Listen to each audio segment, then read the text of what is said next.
मृत्यू छायेच्या दरीतूनही मी जात असलो तरी कोणत्याही अरिष्टाला मी घाबरणार नाही, कारण तू माझ्या बरोबर आहेस. याचा अर्थ काय आहे? तो मृत्यूच्या दरीतून गेला, तो मृत्यूतून गेला, मृत्यूचा त्याला अनुभव आला. त्याच्या जीवनामध्ये अनेक असे प्रसंग आहेत की तो त्यावेळेला मरणारच होता, परंतु त्यावेळेला तो म्हणला नाही की तेव्हा मी मरणार आहे या ठिकाणी, परंतु तो म्हणत आहे या मृत्यूमध्ये देखील परमेश्वरा तू माझ्या बरोबर आहेस. अतिशय मोठ्यातल्या मोठ्या संकटांमधून, समस्यांमधून तुम्ही जात असताना लक्षात ठेवा की परमेश्वर नेहमी तुमच्या बरोबर आहे.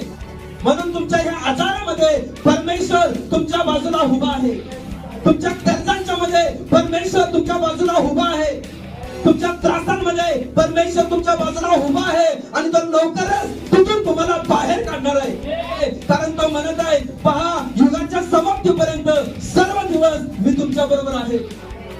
तो म्हणतोय मी तुला सोडणार नाही, मी तुला टाकणार नाही. एक वेळ आई आपल्या जन्मदात्या मुलाला विसरेल, परंतु मी तुला टाकणार नाही, मी तुला सोडणार नाही, तो परमेश्वर म्हणतोय. परमेश्वर तुमची परिस्थिती बदलणार आहे. जेव्हा देव तुमच्या बाजूने लढायला चालू करतोय त्यावेळेला परिस्थिती एका रात्रीमध्ये बदलायला चालू होते.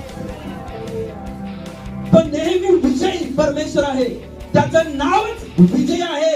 यहोवा निस्सी, विजयी परमेश्वर त्याचं नाव आहे. आणि जेव्हा तो तुमच्या बाजूने तुमचं युद्ध लढतोय याचा अर्थ काय आहे? विजय अगोदरच निश्चित करण्यात आलेला आहे.